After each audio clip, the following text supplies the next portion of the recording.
If you're joining with us, we have been in this series that we have called Unfiltered. And as we've been studying through the book of 2 Corinthians, we have been learning over and over again what real and unfiltered faith and ministry looks like, as the Apostle Paul has in some ways come under the gun. His ministry has come under criticism.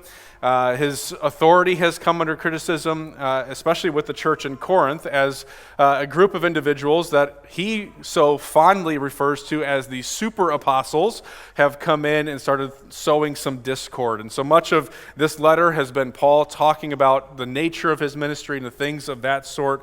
And where we are at in this study right now is Paul is defending his apostolic authority. So as we get going this morning, I wanted you to start thinking, if you had to come up with your dream job, anything. I mean, maybe you're fortunate and you're working your dream job right now and you've got it. But if there was anything that you could do for work, I want you to think for a second, what are the things that you might want to see or might be helpful to have on your resume if you were to apply for that job? What kind of education, what kind of experiences, what's going to help you stand out when you submit your application to work, whatever that dream job may be? What's going to help you jump off the page to your employer? Resumes are a relatively newer phenomenon. I mean, we're familiar with them. We've become accustomed to them, but it wasn't all that long ago, in 1482, that most historians say the first resume, at least the first official recorded resume was ever given. It was given by someone that we probably would all recognize. You've heard of the name Leonardo da Vinci before? Okay, so a name that we know for painting and art and things of that nature.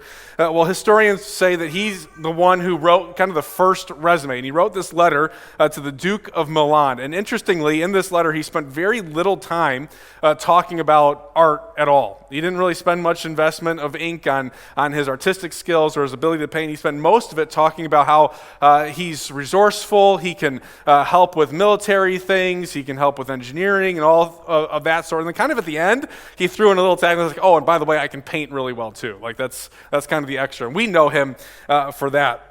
Well, resumes have become pretty standard for us. They come from a French word that means to summarize. This is way more technical than I'm sure any of you really wanted this morning. But that's what a resume does. It summarizes all of your skills. It summarizes your education. It summarizes your experiences, your work experience that would qualify you for whatever job that you are going into. So if you've ever had to fill out a resume before, you've probably tailored that resume. You've taken some of the experiences you have, you've taken the education, you've tried to highlight certain things that are going to make you stand out for that job. And in these resumes, we don't spend a lot of time highlighting our weaknesses. We don't want to talk about the things that we've failed at because we want to look good. That's what a resume is meant to do, make you look good to a potential employer. But in our text this morning in 2 Corinthians chapter 11, the Apostle Paul takes a really different approach to this. What we're going to see is in some ways, Paul, to humor the Corinthians, says, all right, if we want to play this credibility game, if we want to play this game where we look at qualifications and all things of that sort, I'll play your game. And so let's compare apples to apples. And you've got the Apostle Paul on one side and his ministry and his authority and all that's involved there. And then you have these super apostles on the other side, these individuals who have come in, they've sown that discord about Paul, saying, hey, he's really not all that. He's really not someone that you can trust. His ministry is one that's marked by weakness, and you should be concerned about Paul. Listen to us, right? Follow us. And so Paul says, let's compare resumes.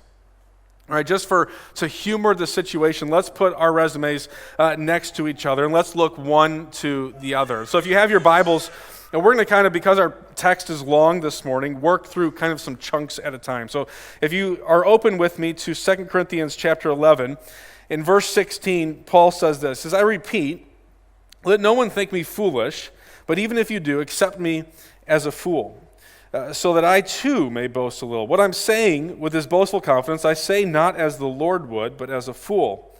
Since many boast according to the flesh, I too will boast. For you gladly bear with fools, being wise yourselves. You'll need a little sarcasm there. For you bear it if someone makes slaves of you, or devours you, or takes advantage of you, or puts on airs, or strikes you in the face. But to my shame, I must say, we were too weak for that. So Paul recognizes here at the beginning that the Corinthians have become enthralled with this group, at least this subset within the church has become enthralled with this group of super apostles and the worldly metrics, the worldly standards by which they measure their ministry. The things that they point to say, look, we're something, we're credible, we've got all that you need to come and to look at us. And Paul says, let's in this resume comparison, he says it's a foolish game that we're going to play. And we see that because he's talking about here this boastful confidence in verse 17. He says, I'm not saying this as the Lord would, but as a fool. So Paul's like, look, we'll play your game, but I want you to recognize that the things that we're going to look at, the categories, if you will, on this resume, they're foolish categories. And they're foolish because at the end of the day, they don't really do anything to tell us about how spiritual we are. They don't really tell us about the kind of authority that we have, but they look good, right? And these super apostles say they look good. So I want us this morning to take some time, and we're going to look in our first point about foolish confidence at 3 different categories that the Apostle Paul looks at. And in verse 21 of our text this morning, Paul begins to say, we were too weak to do all of the things that these super apostles have done. And then he moves in, and in the verses to follow, in verses 21 and 22, he points to the first of these categories, which is our heritage. Right, he says, but whatever anyone else dares to boast of, I'm speaking as a fool, I also dare to boast of that. So what we see is that Paul is going to be pointing to, if you can read between the lines of Scripture a little bit and understand the context, he's going to be using the same kinds of categories that these super apostles are pointing to, that these individuals are pointing and saying, here's our credibility. So verse 22, he says, are they Hebrews? So am I. Are they Israelites? So am I. Are they offspring of Abraham? So am I. So right away, we have this good guess that these super apostles are probably Jewish individuals. And they're leaning pretty heavily on their pedigree, saying, look, we're Jewish. And what Paul's saying is, okay, what difference does it make? If we're putting their resume against my resume, if they're Jewish, if they're Israelites, if they're children of Abraham, I'm all of those things too. So none of this sets us apart one from the other. But there's a confidence that's being placed in the heritage. And while in our modern context today, we're probably not sitting around here and saying, okay, we want to find a pastor or a spiritual leader who's a Jew. Right? That doesn't quite translate to our modern context. So when we're dealing with this, what do we make sense of? I think there's a similar vein of thinking that we need to be aware of in today's church here in the West. And that's this. Sometimes we place a great stock in our spiritual upbringing. I was a youth pastor for about 10 years, all right? And I knew, and I would often say, and I don't say this in any mean sort of way, but oftentimes the hardest kids to reach and disciple were the ones who were being brought up in the church. And the reason for that is it was very easy for those kids, and my kids are going to be just like that, to bank on the faith of mom and dad rather than having their own. Rather than owning their own faith, their own relations with the Lord, they say, well, mom and dad take me to church. Or I was raised by grandma and grandpa and so and so. So if you've got children, maybe that's true of you. Maybe you've felt that way in your own life. You know what? I'm spiritual. I'm a Christian. I follow the Lord. Why? Because I was raised that way. Mom and dad were faithful. We went to church every week. We never missed. Right? Or grandma always picked us up and she took us to church. And because I was brought up in this sense, my heritage, my spiritual pedigree says, well, I was raised in a way I must be Christian. We need to be careful that we don't say, well, just because we were brought up a certain way, that doesn't make us spiritual in any sense. At the end of the day, we're going to stand before the Lord, and he's going to ask, did I know you? Did you know me? Not did you go to church every week? Not did you love Sunday school, not were you active in youth group or anything of that sort, but did you really know me? So on one hand, we can lean on our pedigree in that way, or our heritage in that regard, and we allow it to define us. And maybe on the other side of it, where you look back at how you were raised and you say, well, I'm nothing like how I was raised, and for that reason, that's a good thing. I don't want to be the way that I was raised. I want to be set apart. I want to be different from that. And we say, okay, I've got some confidence because I'm not walking the same path that I did as a kid or that I was raised in. But even still, Paul is dealing with a bit of a different issue. He's not just dealing with, okay, can he as the Apostle Paul have confidence because of his heritage? But he's trying to help the church in Corinth evaluate and assess their spiritual leaders. I'm going to guess that some of you guys, as you were, maybe if you're newer to the church, you've been newer to Village Bible Church, you did some research at some point, and you went on the church website and you started looking and said, okay, who's the pastor at Village Bible Church? Maybe you're looking at Indian Creek, maybe you've been to other campuses, and you want to know what's the leadership of Village Bible Church like. And you found out there's this odd-looking dude named Jeremy who's the pastor at Indian Creek, and you wanted to know a little bit about what Jeremy's like. Okay, and it can be easy, and from a spiritual heritage standpoint, to look and say, okay, well, where did Jeremy go to school? What kind of education, what kind of training did Jeremy have? And you might like or dislike the university or the organization that I was a part of, and I'll tell you, I went to Moody Bible Institute, and I can pat myself on the back and say, hey, I've got a degree from Moody Bible Institute. I'm trained. You should listen to me. Everything that I say is legit because I went to Moody. And some people will say, oh, I trust Moody. I listen to Moody radio. Moody's pretty good. I like Moody, okay? So I trust Jeremy because he went to Moody. And we can do that with all these different organizations in our life, and it tells a story. It tells a bit of a story, but if we're honest, how many people went to Moody who have nothing to do with the Lord these days? Probably a fair share. So what we need to be careful to do is that in our spiritual heritage today, we don't just look and say, okay, because someone is affiliated with such and such an organization, that makes them trustworthy, and we don't have to think twice about what they say. Can I be honest with you this morning? You should think very carefully about what is said from this pulpit today, in this moment. Just because I have a microphone and I'm standing in front of you doesn't mean that every word that comes out of my mouth is inherently true. You should vet that. You should test it.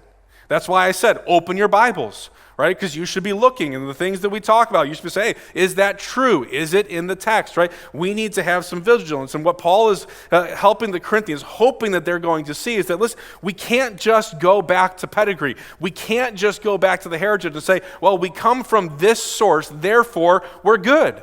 Because Paul's like, I'm from there. They're from there, and we are not the same. Okay, so we need to be careful that we don't just lean on our heritage. If we lean only on heritage, we may find ourselves in trouble. But Paul goes on from there, and in verse 23, he says, are they servants of Christ? He says, well, I'm a better one. You could almost say, who talks like that? If we were talking like that in our church today, you'd be like, okay, dude's, he's a little arrogant. Puffed up. And Paul, he's like, I'm being foolish, right? He says it right there. I'm a better one. I'm talking like a madman. He's like, I'm not all for this. But then he goes on, surely, right here, this is where Paul's going to kind of unpack his spiritual resume, right? Here's where Paul's going to talk about leading revivals, planting churches, all of the sermons that he's preached, the people that he's led to faith, the people he's baptized, and say, look, when we're talking about servants of Christ, look at my accomplishments and the things that I have achieved. But what does he do? He goes on, says, I'm talking like a madman. He looks at himself being a quote-unquote better servant of Christ. Why? He says, with far greater labors, far more imprisonments, with countless beatings and often near death. 5 times, he says, I received at the hands of the Jews the 40 lashes less one. 3 times I was beaten with rods. Once I was stoned. 3 times I was shipwrecked. A night and a day I was adrift at sea, on frequent journeys, in danger from rivers, danger from robbers, danger from my own people, danger from Gentiles, danger in the city, danger in the wilderness, danger at sea, danger from false brothers, in toil and hardship, through many a sleepless night, in hunger and thirst, often without food, in cold and exposure. And apart from other things, there is the daily pressure on me of my anxiety for all the churches. Who's weak? And I'm not weak. Who is made to fall? And I am not indignant. But he says, if I must boast, I will boast of the things that show my weakness. the God and Father of the Lord Jesus. He who is blessed forever knows that I am not lying. And then in verses 32 and 33, he uses this story, this example, that at Damascus, the governor under King Aretas was guarding the city of Damascus in order to seize me, but I was let down in a basket through a window in the wall and escaped his hands. That's quite the list. And it's a bit interesting. Now, in our context today, I think there's one part of us that will read a list like that, and we find it commendable. Right? We find it as something almost praiseworthy. Like, wow. Like, look at all that Paul did. Look at all that he sacrificed and endured for the sake of the ministry. And we might hear contemporary ministry leaders, maybe missionaries that come back from the mission field and they tell stories of the things that they've endured and the things they've seen. And we're just sitting there and we're just like, that is amazing. And we find it to be this kind of swelling up of like almost patting someone on the back and saying, man, I wish I could do something like that. I wish I could endure something, but I don't know that I could endure a fraction of what Paul has. That's incredible. And we see this as like a positive thing that we put a lot of credibility on the individual. Well, in Paul's day, what his opponents were doing, these super apostles, is they would have taken that same list and they would have read it to the Corinthians and used that to point at Paul and say, he's a fraud. He's a nobody. Why? Because in their form of thinking, all of that suffering, all of that hardship was a sign of God's disapproval on the Apostle Paul. Right? If we're honest with ourselves, while we have the one side where we might look at that and find it as a commendable thing, when we find ourselves going through difficulties, we find ourselves going through troubles and trials of many kinds, we have a tendency to think in that same vein. And we start to wonder, why is it that I'm going through this? Is God disciplining me? Is God punishing me with these hard times that I'm going through? And the super apostles would have used this list to discredit the Apostle Paul, but he points to this list and says, these things validate my ministry. So we need to be careful that as we look at the experience that we have in life, on one hand, if our heritage doesn't do it, Paul's saying when it comes to our hardships don't discredit us. Because we'll go through life and we have these troubles that may come along. And I'm not sure that any of us are dealing a whole lot with what Paul's listed here. But we look at the hardships of life and we say, man, am I coming under discipline right now? Is God punishing me because life's going hard? And we have this kind of subtle form of thinking that has crept into the church that says that if we're being faithful, if we're doing all the things the right way, then life should be pretty easy. Life should be pretty good. All right? I mean, if we're doing ministry faithful as Village Bible Church, then, man, things should be humming along just great. We shouldn't face opposition. We shouldn't face difficulty. Like, we take those things and they cause us to question, say, maybe we're doing the wrong thing, where Paul is saying, you know what, maybe it is that when those difficult times come up, they're actually a sign that we're doing the right thing. Where instead of seeing these hardships and all of this list of suffering as a means to discredit his ministry, he's like, these things are showing that's resonating with him, that these are validating. Why? Well, he considers himself to be a servant of Christ. What does it mean to be a servant of Christ? To have a different experience than Christ did? Well, if Christ came and his ministry was one that was marked by opposition, if Christ came and his ministry was one marked by the ultimate sacrifice of the cross and suffering and all of those things, then no doubt what Paul is articulating is he's saying, listen, if we're to be a servant of Christ, we're to walk in the footsteps of Christ. So why is it, as Jesus himself articulated, that we should expect any different treatment than our Lord did?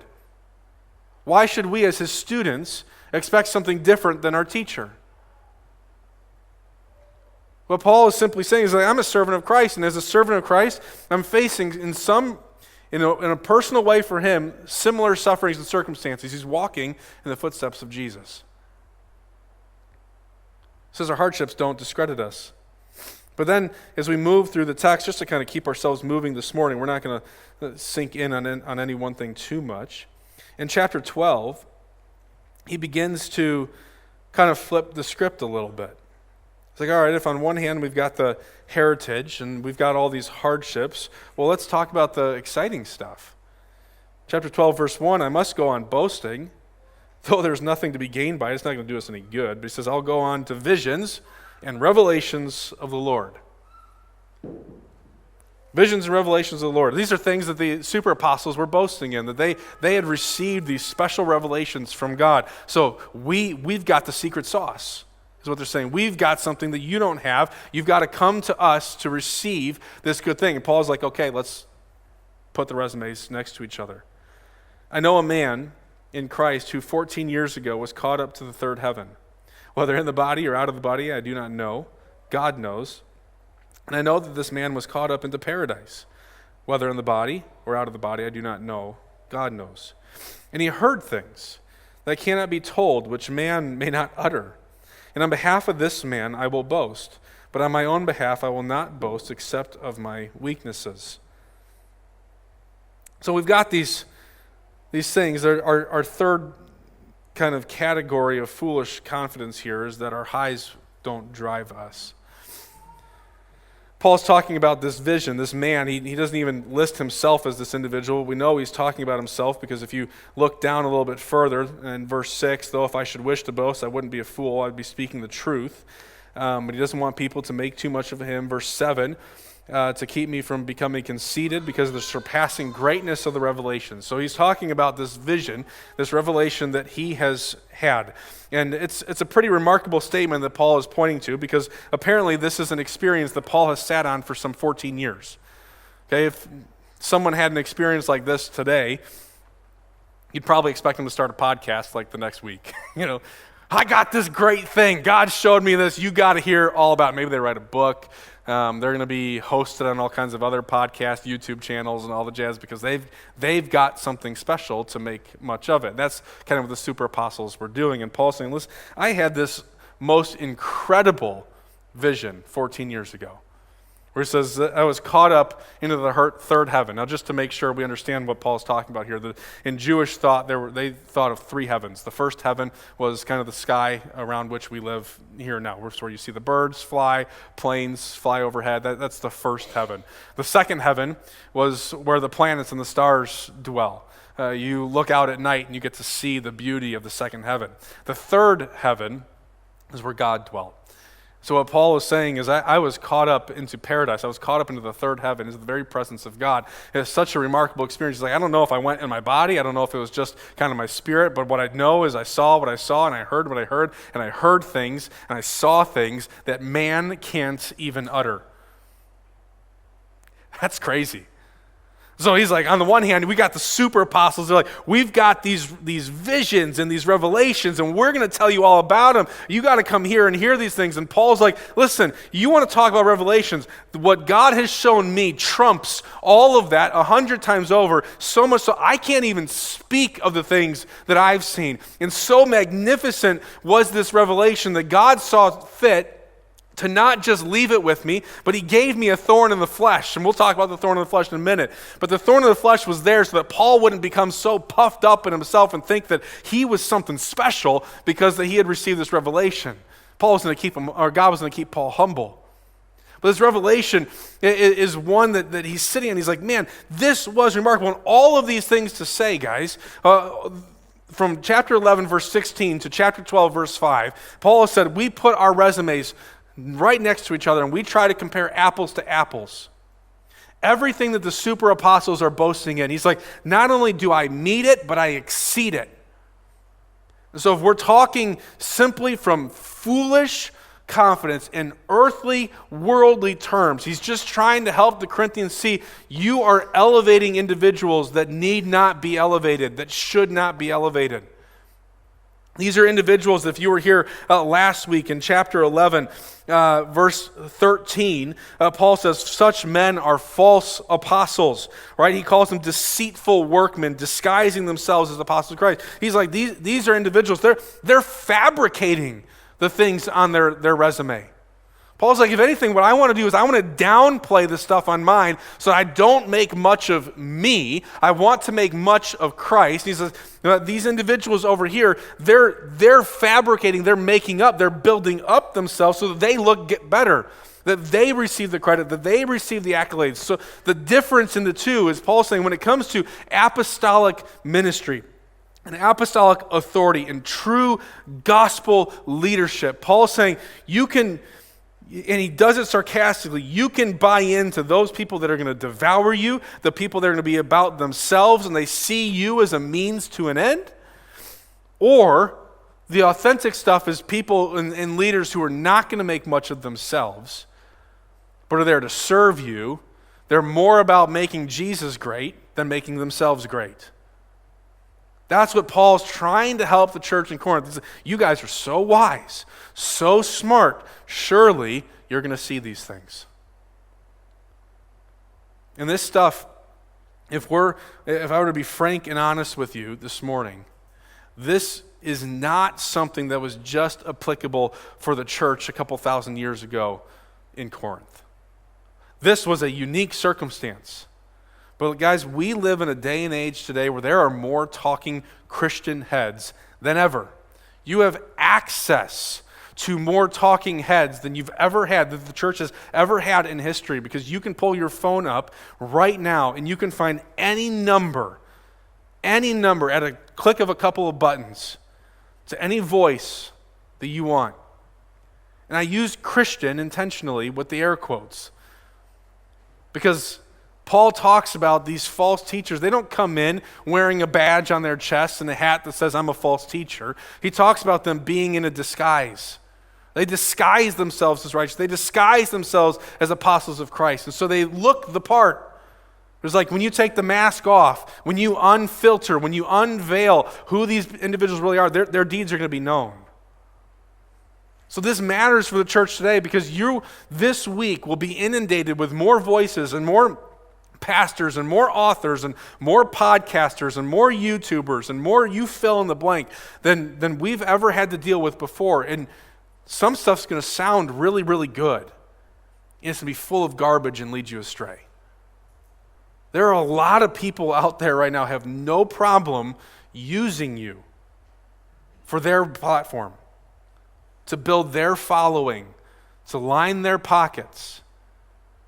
That's a real problem that the church has today. It's a real thing why these things matter. So when you start talking about stuff, we don't want to deal with heritages. We don't want to deal with just looking at hardships. We don't want to deal with just living off of the highs.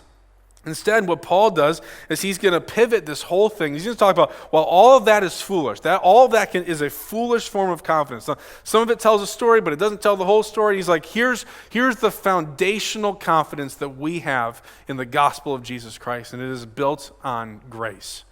The rest of this chapter 12 up through verse 10 is going to be all about that. This foundational truth, this foundational confidence that Paul has in the grace of God. So we stopped kind of at verse 5 of chapter 12. And if we go on, Paul's going to say, though if I should wish to boast, I wouldn't be a fool, for I would be speaking the truth.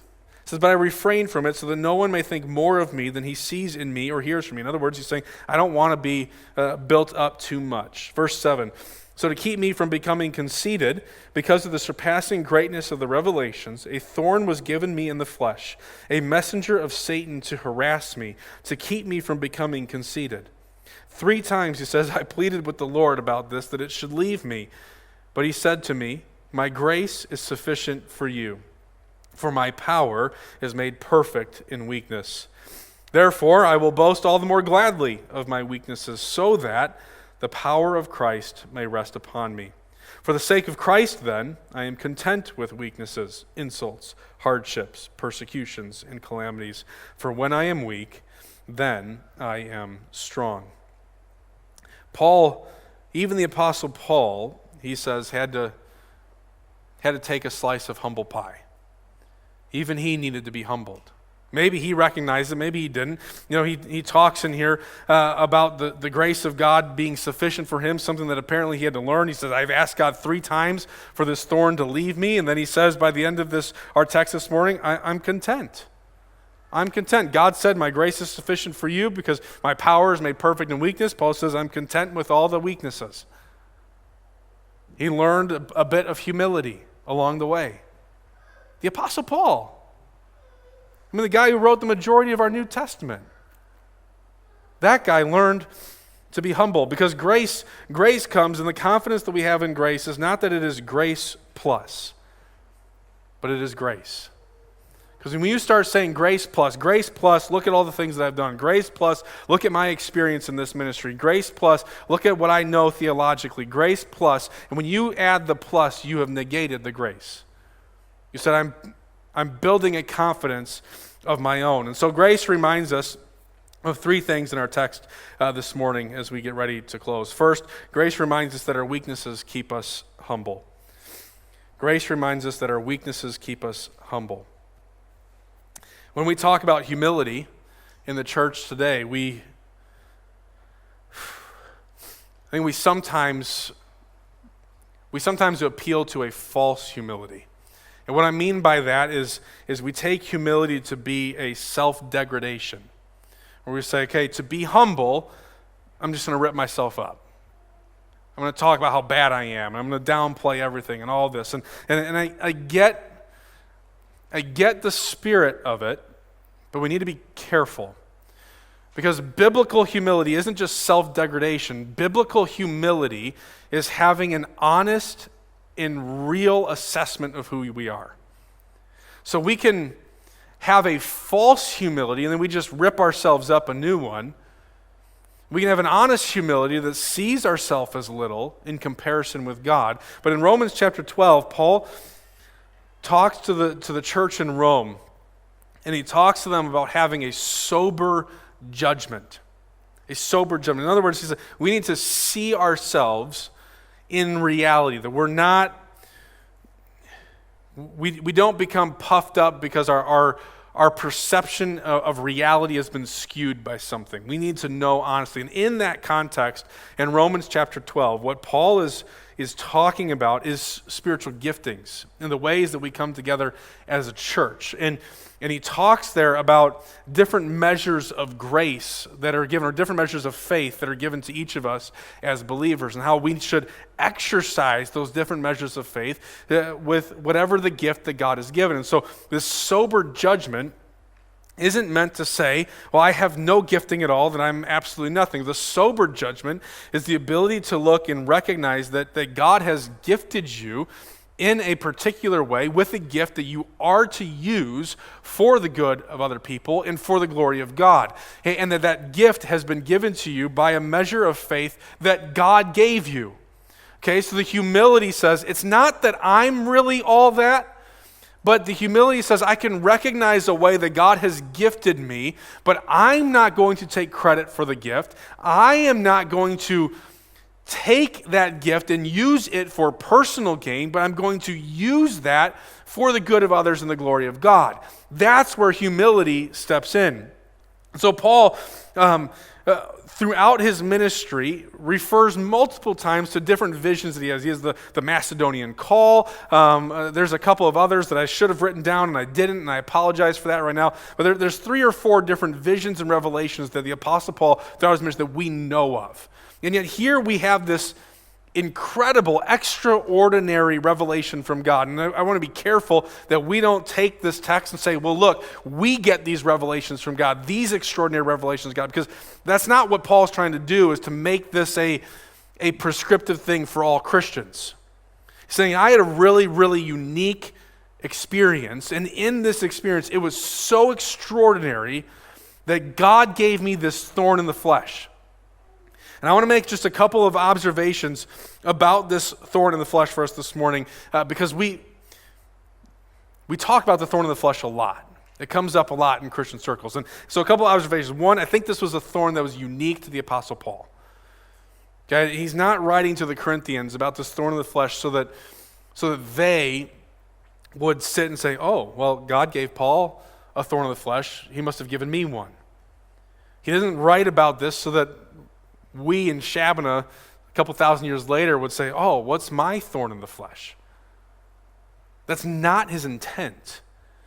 His intent isn't even so much to make much of the thorn of the flesh, but in this comparison of resumes, this is how incredible the vision was, this revelation, that God had to keep me humble so much.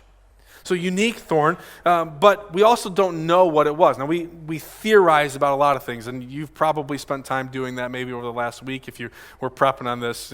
What's this thorn? What could it be? And we talk about physical things. It's a thorn in the flesh, Paul says. So maybe it was a limp, maybe it was a speech impediment, maybe I don't know, something with his body that was weak. Or some say, well, no, it has to be more spiritual because it was a messenger of Satan that was sent to harass him. So maybe it was a spirit of depression or anxiety or some of those things. Like a mental illness listen, we don't know. We don't know what it was, but here's what we do know. It was so potent to the Apostle Paul that he begged God, he says, 3 times to get rid of it.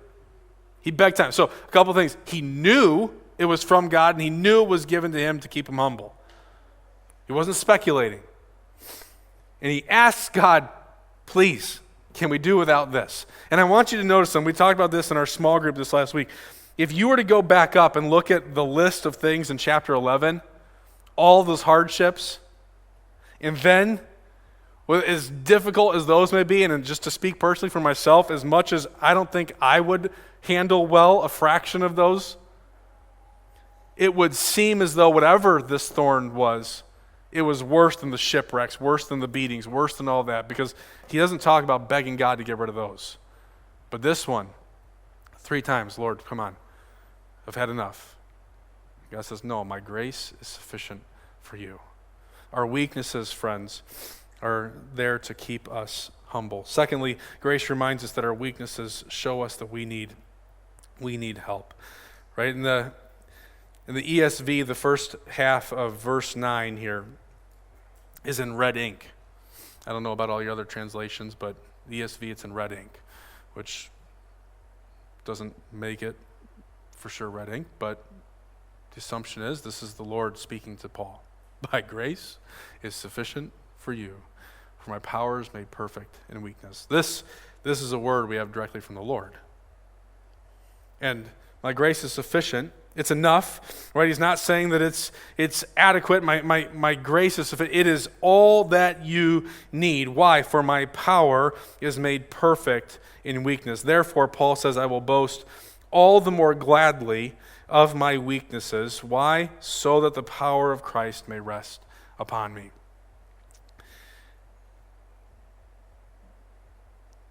This is foreign thinking to us in the West. Let's be honest. We don't think we think, let me lean into my strengths. Let me bank on my strengths. And in our strengths, what we do is we become dependent on ourselves. And what Paul is saying is, listen, I will boast of my weaknesses all the more gladly, willingly, accepting them, embracing them. Why? So the power of Christ may rest upon me. Because he's recognizing we need help. I need help. I am not it. Jeremy's not it. You're not it. We all need help. In John 15, Jesus speaks about this, the vine and the branches. Apart from me, you can do what? Nothing. Right? And we intellectually talk about this and we say, yeah, I get it. But then in our hearts, we have a tendency back to our strengths, a tendency back to a dependence on our own abilities, where we live in this culture that prizes self-preservation. You take care of yourself. You supply for yourself. You do everything. You have everything in you for your good. Can I be honest with you for a second? Biblically, nothing could be further from the truth. All that you need is outside of yourself. All that you need is in the Lord. All that Jeremy needs is not in my ability to speak well, my ability to think, my ability to study, my ability to relate. If I bank my confidence on those things, I'm going to fail. All that I need in life, in faith, in ministry, all of it comes from the Lord. All that you need comes from the Lord. That's what grace teaches us. Grace teaches that in our weaknesses, God is strong. His power is made perfect in weakness. So that finally, grace reminds us then that our weaknesses make Jesus the hero. For verse 10, for the sake of Christ, not for the sake of Jeremy, not for the sake of Village Bible Church, not for the sake of my community, not for the sake of my children, not for the sake of my future. For the sake of Christ, then, I am content with weaknesses, insults, hardships, persecutions, and calamities. For when I am weak, then I am strong. For the sake of Christ. Friends, if we could rally around that idea to live our lives and embrace the weaknesses in ourselves for the sake of Christ. So that hopefully as you walk from this place today, your kids will have had a great time in Sunday school, not because there's great Sunday school teachers, but because they learned something of the Lord. That you could talk about our worship team this morning, not to brag about our worship team, but you could say, man, the songs that were sung pointed me to the truths of who I am, and the truths of who God is, and how we relate with one another. That the all-sufficient merit is now my own, but it's not mine. What a great reminder, and we resonate with these things, but that the ministry that is done in the sake of the gospel is not for our sake, but for the sake of Christ. A couple of weeks ago when Bill Warner was preaching out of the book of Colossians, he talked about making the most of the time that we have. And for what? And for what? To make the most of the time you have, because someday an epitaph is going to be written on your grave. And we don't know when that's going to happen. I saw news this week of a young man who was just in his 20s who breathed his last. We can't assume on tomorrow. But make the most of the time that you have, because someday people are going to look at your life and they're going to say, what is it that defined you? And in one sentence, what is that epitaph going to read? What are your children going to say marked your life? Your grandchildren, the people you went to church with, your family and your friends. I'm going to ask Trevor to come up. I prepped him ahead of time on this, so this isn't news to him. But Trevor is on the worship team this morning. He's playing the piano, and we got this real pretty piano up here. It's shiny. I don't know if you can see the glimmer of it from there. It's shiny. It's a pretty nice piano. We recently had it tuned, so we take care of this piano, and it's a wonderful piano. But the challenge is, with all of the beauty of this instrument, it has one glaring weakness. Wait, hold on. Don't play yet. If you were to listen carefully, right here and right now, you would hear what that glaring weakness is.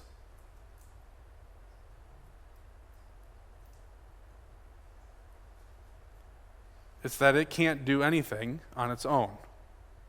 It's beautiful and has all of the potential to play the most magnificent music. But on its own, it sits quietly. Not one note will ever be played. It will collect dust. It'll go out of tune. It's an instrument. But when Trevor starts playing, now the potential for this beautiful music to be played becomes realized. When you put an instrument in the hands of a musician, they can take this inanimate thing that has all the potential for something incredible, something good, and they can bring it to life. That the weakness of this instrument, and that it can do nothing by itself, is made perfect. The talent and the skill of the musician is made perfect in that weakness. Because if you were to sit, we wouldn't just talk about, well, how beautiful does that piano sound? If we listened to Trevor play for an hour, we'd probably walk away from church this morning and say, Trevor's pretty good. Trevor knows how to play the piano.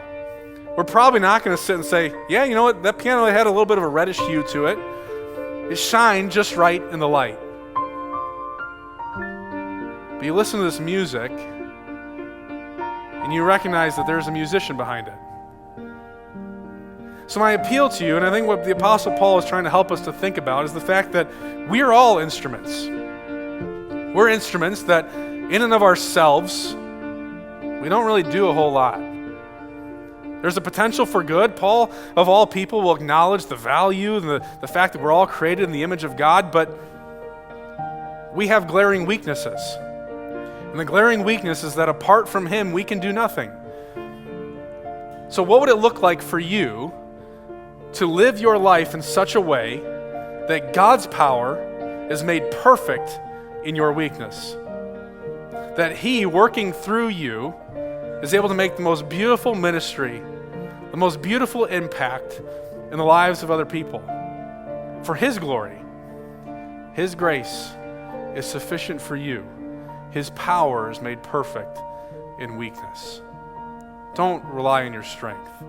And don't build your confidence in the things that you can boast in. But boast in your weaknesses, because it's there. It's there that God's power is most clearly seen as his. It's there that Christ is magnified in us. It's there that we realize how desperately we need him each and every day.